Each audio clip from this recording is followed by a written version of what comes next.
Assalamualaikum warahmatullahi wabarakatuh. Salam bahagia selalu buat sahabat channel Misteri Goib. Mari kita simak dan mulai ceritanya. Di sebuah desa kecil yang terletak di pinggiran hutan, berdiri sebuah rumah tua yang dikenal dengan nama Rumah Arum. Rumah ini telah lama kosong, namun tidak ada yang berani untuk menyentuhnya. Masyarakat desa menganggap rumah tersebut sebagai tempat yang terkutuk. Bahkan, angin yang berhembus di sekitar rumah itu terasa berbeda, seperti membawa bisikan dari zaman yang telah lama berlalu. Anissa, seorang penulis muda yang baru saja pindah ke desa itu, merasa tertarik dengan cerita-cerita horor yang beredar tentang rumah tersebut. Ketika ia mendengar rumor bahwa rumah itu tidak pernah tidur, ia merasa harus mengetahui lebih jauh. Rasa penasaran yang menggelora mendorongnya untuk mendekati rumah itu, meskipun teman-temannya memperingatkannya agar tidak melakukannya. Mereka bercerita tentang suara-suara aneh yang terdengar dari dalam rumah di tengah malam, suara langkah kaki yang berat dan desahan napas yang aneh. Namun, Anissa tetap tidak menghiraukannya. Suatu sore yang mendung, setelah menyelesaikan pekerjaannya di rumah, Anissa memutuskan untuk mendatangi Rumah Arum. Jalan setapak menuju rumah itu dipenuhi oleh tanaman liar dan rerumputan yang tinggi, seakan-akan ingin menutupi jejak-jejak masa lalu yang terkubur di bawahnya. Ketika ia tiba di depan gerbang, rasa dingin menyelimuti tubuhnya. Pintu gerbang yang terbuat dari kayu hitam berderit pelan saat ia mendorongnya. Begitu ia melangkah masuk, seketika udara terasa lebih berat, seakan rumah itu menghisap setiap napas yang ia ambil. Pintu depan rumah yang tidak terkunci membuat Anissa semakin penasaran. Dia melangkah masuk dengan hati-hati. Namun seiring setiap langkahnya, rasa takut yang sebelumnya tersembunyi mulai merayap ke dalam dirinya. Lantai kayu yang berderit di bawah kakinya dan bau lembab yang menusuk hidung membuat suasana semakin mencekam. Anissa mengeluarkan senter dari tasnya dan menyorotkan cahaya ke sekitar ruangan yang gelap. Hanya ada kesunyian yang mencekam, namun ada sesuatu yang membuatnya merasa seperti ada yang mengawasi. Ia mengabaikan perasaan tersebut dan melanjutkan langkahnya. Namun, semakin dalam ia masuk, semakin terasa ada yang tidak beres. Beberapa saat kemudian, ia mendengar suara langkah kaki di lantai atas rumah. Langkah itu terasa seperti milik seseorang yang sedang berjalan perlahan-lahan, namun tidak ada seorang pun yang terlihat. Keheningan semakin tebal, hanya suara detak jantungnya yang terdengar keras. Anissa berhenti sejenak, jantungnya berdegup lebih kencang. Suara langkah kaki itu semakin jelas, meskipun tidak ada seorang pun yang tampak di sekitar. Tanpa sadar, tubuhnya kaku, tetapi rasa penasaran lebih kuat daripada ketakutannya. Ia memberanikan diri untuk melangkah lebih jauh ke dalam rumah. Matanya mengikuti setiap sudut ruangan yang dipenuhi debu dan sarang laba-laba. Penerangan dari senter yang ia pegang tidak cukup untuk menjangkau kegelapan yang semakin dalam di dalam rumah. Namun, ia bisa melihat sebuah tangga yang terbuat dari kayu tua di ujung ruang tamu. Tangga itu mengarah ke lantai atas, tempat asal suara langkah kaki itu. "Siapa di sana?" Anissa berteriak pelan. Suaranya menggema di seluruh ruang. Hanya ada keheningan sebagai jawaban. Ia mengambil napas dalam-dalam dan memutuskan untuk menaiki tangga. Setiap langkah yang ia ambil di tangga kayu itu terasa berat, seolah-olah ada sesuatu yang mencekik di udara, membatasi setiap gerakannya. Begitu sampai di atas, ia terdiam. Ruangan di lantai atas lebih gelap daripada ruang bawah. Satu-satunya cahaya yang ada datang dari senter di tangan Anissa. Saat cahaya itu menyapu ruangan, ia melihat beberapa perabotan lama yang sudah berdebu dan rusak, seakan-akan waktu di sini berhenti berputar bertahun-tahun yang lalu. Lalu, di ujung ruangan, di balik sebuah tirai yang mengelupas, sesuatu bergerak. Bayangan samar yang sulit dipahami bentuknya itu bergerak perlahan ke arah jendela yang tertutup rapat. Anissa merasa keringat dingin mulai mengalir di punggungnya. Matanya tertuju pada bayangan itu, yang semakin jelas terlihat seiring ia mendekat. Namun, sebelum ia sempat mendekati tirai itu, tiba-tiba terdengar suara gemerisik dari belakang. Seakan ada seseorang yang baru saja berjalan melewati belakangnya dengan langkah berat dan lambat. Anissa berbalik dengan cepat, tetapi tidak ada siapa-siapa. Hanya ruangan kosong yang memandangnya dengan keheningan yang mencekam. Namun, ada sesuatu yang tidak beres. Bau busuk, seperti bau tengik, mulai tercium. Bau itu begitu menyengat, membuat Anissa hampir muntah. Dia menutup hidungnya dengan lengan dan berusaha tetap tenang. Namun kegelapan yang mengelilinginya semakin terasa menguasai ruang itu. Dengan tangan yang gemetar, ia mengangkat senter ke arah tirai yang tadi bergerak. Bayangan itu sudah menghilang, namun rasa takut semakin menelusup ke dalam hatinya. Ada apa di sini? Pikirnya dalam hati, mencoba untuk mengusir ketakutannya. Tetapi, saat senter itu menyapu seluruh ruangan, mata Anissa menangkap sesuatu yang sangat aneh. Ada jejak-jejak kaki basah yang mengarah ke jendela. Jejak itu tidak seperti jejak kaki biasa. Jejak itu terlihat lebih lebar, dengan bekas cairan yang tampaknya mengalir di sepanjang lantai. Anissa merasa semakin tidak nyaman, namun ia merasa harus mengikuti jejak itu. Dengan langkah ragu, ia mendekati jendela tempat jejak itu berakhir. Begitu ia tiba di depan jendela, ia membuka tirai dengan cepat. Namun, yang ia temukan justru membuat tubuhnya membeku seketika. Di luar jendela, tampak bayangan seseorang berdiri, menghadap ke dalam rumah dengan punggung yang terbungkuk. Bayangan itu sangat kurus dan tinggi, dengan tangan yang tergantung longgar di samping tubuhnya. Matanya tidak terlihat, namun ia merasakan tatapan itu menembusnya. Anissa tercekat. Apa itu? Gumamnya. Tetapi, bayangan itu tidak bergerak. Begitu Anissa melangkah mundur, suara bisikan samar terdengar di telinganya, seperti suara seseorang yang berbisik dari kejauhan. "Kamu sudah terlambat." Bisikan itu semakin keras, seakan-akan datang dari dalam rumah. Namun, ketika Anissa menoleh, bayangan di luar jendela itu sudah menghilang. Ruangan itu kembali hening. Tangan Anissa gemetar, dan seluruh tubuhnya terasa lemas. Ada sesuatu yang salah dengan rumah ini. Sesuatu yang tidak bisa ia pahami. Ketika bayangan itu menghilang, Anissa merasa seperti ada beban berat yang menekan dadanya. Matanya berpindah-pindah, menelusuri ruangan yang semakin tampak mengancam. Setiap sudut rumah itu, yang sebelumnya tampak seperti bangunan kosong, kini terasa hidup, berisi sesuatu yang tidak terlihat, namun sangat nyata. Ia menurunkan senter yang mulai berkelap-kelip, dan berusaha untuk tenang. "Ini hanya perasaan takut." Anissa berbisik pada dirinya sendiri. Namun, suara langkah kaki yang berat terdengar lagi, kali ini dari lantai bawah.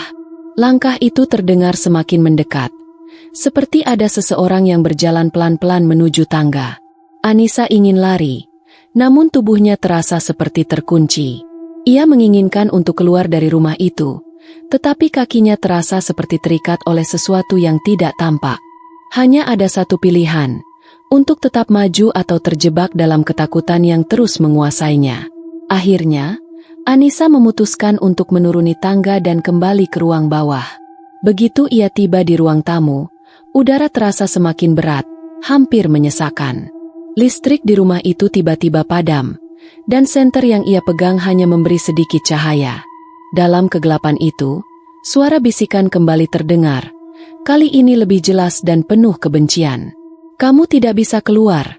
Bisikan itu terdengar jelas di telinganya, hampir seperti sebuah peringatan yang datang dari dalam hati rumah itu sendiri. "Kamu sudah menjadi bagian dari kami." Anissa terpaku. Jantungnya berdegup semakin cepat. Ia berbalik, berharap bisa melihat wajah dari siapapun yang sedang mengganggunya, tetapi tidak ada apa-apa. Cuma kegelapan yang menyelimuti. Hanya ada suara napas berat yang seolah-olah berasal dari balik dinding. Mata Anissa beralih ke salah satu sudut ruangan, di mana ada sebuah pintu yang sedikit terbuka. Pintu itu seolah memanggilnya, dan meskipun perasaan takutnya semakin mendalam, ia merasa terpaksa untuk mendekat. Ia melangkah dengan ragu menuju pintu itu, dan begitu ia mendorongnya lebih jauh, ia menemukan sebuah ruangan sempit yang tidak pernah ia lihat sebelumnya. Ruangan itu gelap, hanya ada sedikit cahaya yang masuk melalui celah-celah kecil di dinding. Di dalamnya, ada banyak barang lama yang tergeletak, termasuk sebuah cermin besar yang tertutup kain lusuh. Anissa merasa cemas, tapi rasa penasaran yang kuat membuatnya membuka kain penutup itu. Ketika kain itu terangkat, Anissa tertegun. Cermin itu tampak sangat tua, dengan bingkai yang terukir rumit, penuh debu dan goresan. Namun, yang lebih mengejutkan adalah bayangan di dalam cermin, bukan bayangannya sendiri. Di dalamnya, tampak sosok yang mengenakan gaun putih kotor, berdiri dengan wajah tertutup rambut panjang yang kusut. Sosok itu tidak bergerak, hanya dia memandanginya. Anissa mundur satu langkah, terkejut. Tetapi ketika ia mengalihkan pandangannya sejenak, bayangan di cermin itu mulai bergerak, perlahan-lahan berbalik. Sosok itu kini menghadap Anissa dengan mata yang kosong, namun ada senyuman lebar yang terlukis di wajahnya, senyuman yang tidak manusiawi. "Apa yang kau lakukan di sini?" Suara itu terdengar dari arah cermin, tetapi mulut sosok itu tidak bergerak. Suara itu berdesir dalam pikiran Anissa, seolah datang dari dalam dirinya sendiri. "Kamu sudah terperangkap di sini." Anissa terhuyung mundur, tubuhnya lemas, dan hampir jatuh ke belakang. Hatinya berdegup sangat cepat. Di saat itulah, ia mendengar suara langkah kaki berat lagi. Kali ini datang dari dalam rumah, lebih banyak langkah, seolah-olah ada banyak orang yang mulai bergerak bersamanya. Semua suara itu menuju satu arah, menuju dirinya. Seketika, rumah itu tampaknya hidup, bergetar dengan energi yang aneh dan menyeramkan. Anissa berlari, mencoba untuk mencari jalan keluar, tetapi setiap kali ia membuka pintu, ia hanya menemukan dinding yang lebih gelap, lorong yang lebih panjang, dan suara-suara yang semakin mendekat. "Lari atau tinggal?" Bisikan itu kembali terdengar. "Kamu akan tahu jawabannya." Anissa berlari tanpa arah, hanya ingin keluar dari rumah itu yang semakin terasa seperti jebakan. Jantungnya berdegup keras, dan napasnya tercekat. Setiap langkah yang ia ambil seolah semakin memperburuk situasi. Terdengar langkah kaki yang semakin mendekat, semakin banyak. Suara itu bergema, saling bersahutan, penuh dengan bisikan dan tawa yang tak manusiawi. Ia berlari melewati ruangan demi ruangan, namun semuanya tampak serupa. Semuanya gelap, penuh dengan bayangan yang bergerak perlahan, seakan menunggu untuk menangkapnya. Ketika ia mencapai pintu depan, ia mencoba membukanya dengan tergesa-gesa, namun pintu itu tertutup rapat, seakan terkunci oleh kekuatan yang tidak tampak. Anissa menendang pintu itu, teriakannya memecah kesunyian, namun pintu itu tetap tidak terbuka. Matanya beralih ke jendela yang ada di samping pintu, berharap bisa melihat dunia luar. Namun, yang ia lihat hanya bayangan kabur yang berputar-putar, seperti riak air yang tak berhenti bergerak. Kegelisahan mulai mengambil alih dirinya. Ia merasa seperti berada di dalam labirin yang tak ada ujungnya, dan setiap kali ia merasa hampir mencapai kebebasan, ia selalu terperangkap dalam kegelapan yang lebih pekat. Langkah kaki itu semakin dekat, lebih berat, dan terasa menekan. "Aku harus keluar," pikirnya dengan putus asa. Ia meraba-raba sekitar ruangan, mencari jalan lain. Namun, setiap pintu yang ia coba buka sama sekali tidak bergeming. Di saat itulah, suara bisikan kembali terdengar, tapi kali ini bukan dari dalam rumah. Suara itu datang dari luar jendela, sangat dekat. "Kamu tidak akan pernah bisa keluar. Kamu sudah menjadi bagian dari kami." Tiba-tiba, dari balik jendela, sebuah tangan kurus dan berbuku jari panjang muncul, menyentuh kaca dengan pelan. Tangan itu terkulai, seperti tangan yang sudah mati berbulan-bulan. Anissa menjerit, terkejut, tetapi sebelum ia bisa bergerak, jendela itu berdiri terbuka, seakan-akan pintu dunia luar mengundang kegelapan itu masuk. Dalam sekejap, tubuh Anissa terjatuh mundur, terhantam oleh hawa dingin yang begitu kuat hingga membuatnya menggigil. Ia merasa seolah tubuhnya mulai terkunci dalam sesuatu yang lebih besar, lebih jahat. Seluruh tubuhnya terasa terikat, dan sesuatu yang tidak terlihat menahan napasnya. Suara langkah kaki yang mendekat semakin keras, dan sekarang, suara itu bukan hanya datang dari dalam rumah, melainkan juga dari seluruh penjuru sekitar. Ia merasa seolah seluruh rumah itu mulai hidup, bergerak dan berguncang, menyatu dengan kegelapan yang mulai merasuki pikirannya. Anissa menoleh, dan di sudut mata, ia melihat sosok yang sama dari cermin. Sosok dengan gaun putih kotor dan senyum lebar di wajahnya, berdiri tepat di belakangnya. Sosok itu berbicara dengan suara serak, hampir tidak bisa dimengerti, namun terasa sangat dekat di telinga Anissa. Kamu sudah menjadi bagian dari rumah ini, tak ada yang bisa keluar. Dengan sisa-sisa kekuatan yang ada, Anissa berusaha melawan rasa takut yang semakin menguasainya. Tidak, aku tidak akan tinggal di sini, serunya, meskipun suaranya pecah oleh ketakutan.